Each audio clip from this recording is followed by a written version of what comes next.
안녕하세요. 미소담 한의원 떡천점 원장 공신호입니다.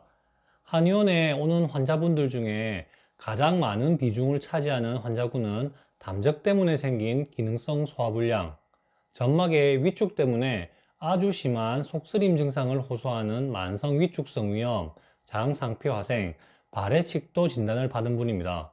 기능성 소화불량은 점막에 아무런 염증이 없는데 소화가 안 되고 속이 불편하다는 경우입니다.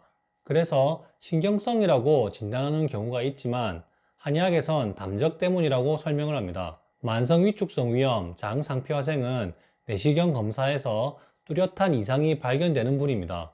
만성적인 염증 때문에 점막이 예민해져 있고 조직 변성까지 생긴 상태인데 점막을 재생하는 치료로 해결할 수 있습니다. 하나는 검사를 해도 아무런 이상이 없는데 불편하다는 경우, 또 다른 하나는 만성위염의 제일 끝 단계까지 악화된 경우, 양극단에 해당하는 분들이 많이 찾아옵니다. 이런 분들을 치료할 때 잘 치료될지, 치료하기 어려울지, 어느 정도까지 나을 수 있을지, 후유증이 남지는 않을지, 경험에 의해서 미리 예측을 할 수가 있습니다. 예후라고 하지요. 병의 경과와 결과를 미리 예측하는 것을 예후를 알 수 있다고 하는데 매번 같은 병의 환자를 치료하다 보니 첫 진료를 할 때 어느 정도 감이 옵니다. 진료를 하면서 어떤 점을 살피면서 예후를 예측할 수 있을까요? 오늘은 담적 치료와 점막 재생 치료를 할 때 예후를 결정하는 요소에 대해서 이야기를 해보겠습니다. 우선 환자의 나이가 굉장히 중요합니다. 젊은 분, 어린 분일수록 치료가 잘 됩니다. 고령일수록 치료 난이도가 높고 잘 치료해도 후유증이 남을 가능성이 높습니다. 누구나 아는 내용이지만 본인이 환자가 되면 인정을 못하는 경향이 있습니다.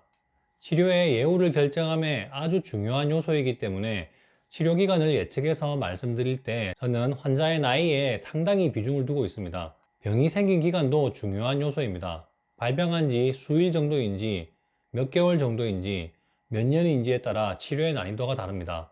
병이 생긴 지 얼마 안 된 경우엔 굳이 많은 비용이 드는 치료 방법을 선택하지 않습니다.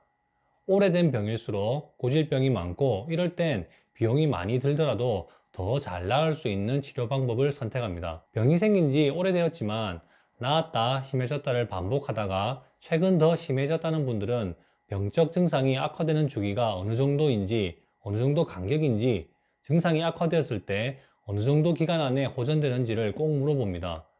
더 자주 증상이 생길수록 치료하기 어려운 병, 한 번 증상이 발병하면 한참 동안 낫지 못하고 고생할수록 치료하기 어려운 병입니다. 담적 때문에 소화불량 증상, 두통이나 어지럼증 증상이 생기는 경우에 이런 요소를 꼭 확인하고 병의 예후를 예측해서 치료기간과 치료 방법을 선택하고 있습니다. 체중과 식사량도 예후를 알 수 있는 중요한 요소입니다.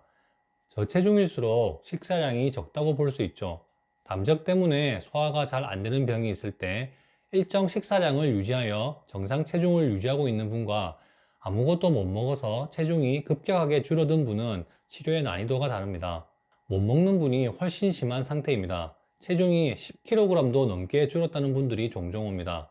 한 달 넘게 죽만 먹고 있다거나 매주 링거를 맞으면서 버티고 있다는 분들도 있습니다. 혹은 위무력증에 해당하는 분들은 평생 저체중으로 살고 있는 경우도 있습니다.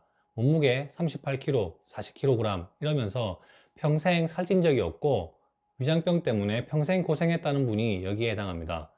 반대로 과식을 해서 담적이 생긴 분들은 담적 치료를 하면서 식사량을 줄이고 굶으면 호전 속도가 더 빠릅니다. 이런 분들은 과체중이거나 건장한 체형의 분들이 많더군요. 그래서 체중과 식사량을 아주 중요한 요소로 보고 진찰할 때 꼭 확인을 하고 그에 따라 치료 기간을 달리 예상합니다. 점막에 염증이 없을수록 치료 예후가 좋습니다. 병이 악화되어 가는 과정을 보면 처음엔 기능성 소화불량 상태로 담적 때문에 소화력이 약해져 있지만 점막의 염증은 전혀 없는 단계로 시작합니다. 신경성이라고 부르는 단계죠. 이때 치료하지 않고 방치해두면 점차 점막에 염증이 생기면서 위염, 식도염 같은 병으로 악화됩니다.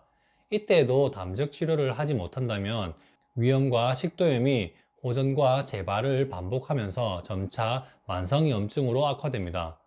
점막에 위축이 생기면서 만성 위축성 위염 같은 병으로 악화되고 한 단계 더 악화되면 장상피화생, 발의 식도 같은 점막의 조직 변화까지 생기는 단계에 이르게 되죠. 앞에서 언급한 병일수록 병이 생긴 기간이 짧을 것이고 뒤에 언급한 병일수록 병이 생긴 기간이 긴 편입니다. 발병이 짧을수록 치료의 예후가 좋습니다. 치료도 잘 되고 치료 기간도 짧고 후유증도 남지 않을 가능성이 높죠. 병이 오래될수록 예후가 안 좋습니다. 그런데 진료를 하면 병이 심하지 않을 땐 굳이 많은 비용을 들여서 치료하려고 하질 않습니다.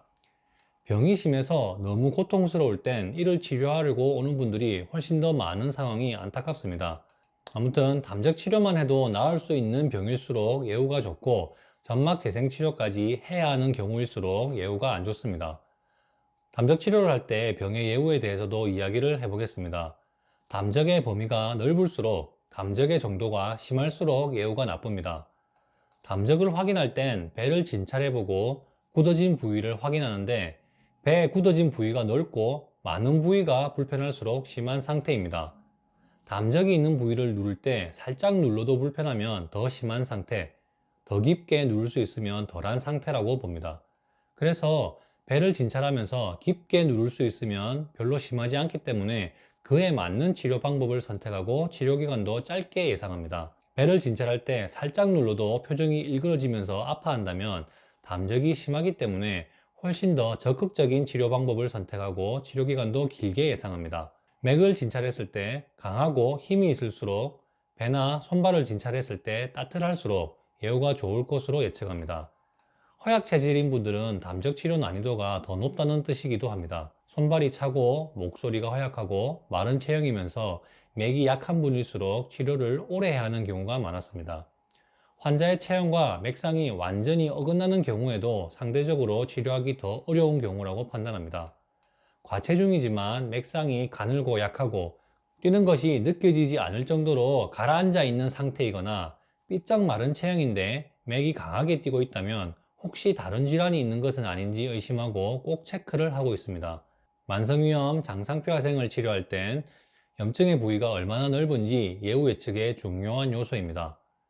이는 위내시경으로 확인할 수 있는데 보통 위내시경 검진 결과지에 적혀 있습니다. 그래서 한의원에 오실 때 검진 결과를 가져오시면 예후 예측에 도움이 됩니다. 위축성 위염이나 장상표화생 같은 점막의 염증을 치료할 땐 점막의 예민한 정도, 즉 속쓰림이나 명치통증, 메스꺼움 같은 위염, 식도염의 증상이 어느 정도 심한지와 제산제, 위산분비 억제제 같은 약을 얼마나 오랜 기간 복용해 왔는지 꼭 살펴봅니다. 사과 정도의 신맛을 먹어도 속이 불편해진다면, 김치도 전혀 못 먹는다면, 새벽에 공복이 되면 속이 불타는 것처럼 아프다면, 수박처럼 시지 않은 과일을 먹어도 아프다면, 물만 먹어도 가슴이 타는 것 같다면, 이렇게 점막이 너무 예민해진 상태라면 점막 재생을 위한 약도 복용하지 못하는 분들도 있었습니다. 치료하는 약을 먹을 수 있어야 병이 좋아질 텐데 위염이나 식도염이 생긴 지 오래된 분의 경우 너무 상태가 심한 분들도 있습니다.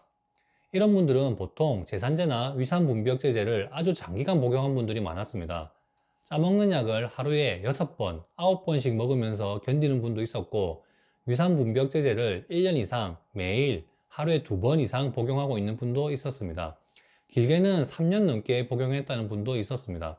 그래서 이런 약을 길게 다량으로 먹어야만 생활이 가능하다는 분일수록 치료 난이도가 높은 분이라 예상합니다. 이런 분들도 치료가 안 되는 것은 아닌데 치료하려고 드린 약에 점막이 자극될 수도 있기 때문에 제가 드린 약에 자극되지 않도록 약제의 가지수도 줄이고 약제의 용량도 줄여서 처방하고 천천히 자극되지 않으면서 치료해야 하기 때문에 치료기간이 훨씬 더 길어질 수 있습니다. 만성 위축성 위염 진단을 받고 속쓰림, 자결감, 명치 통증 같은 점막의 자극 증상과 함께 소화불량 증상이 동반되고 있는지도 예후에 영향을 줄 수 있습니다.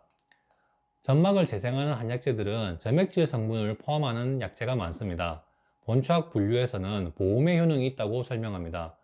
이런 한약재는 소화장애가 있을 땐 다량으로 사용하면 점막 재생 효과를 강하게 누릴 수 있지만 소화력이 약한 분들이 과하게 복용하면 더부룩하고 트림이 나면서 답답해질 수 있습니다. 그래서 담적이 있으면서 만성 위축성 위염까지 같이 있는 분이 치료 난이도가 훨씬 높은 편입니다.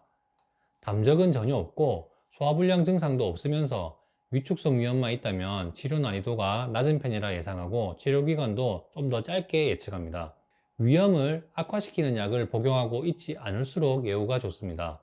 간혹 고지혈증이나 심장병, 동맥류, 뇌경색 같은 중풍질환 때문에 아스피린 같은 약을 매일 복용하고 있는 환자분들이 있습니다.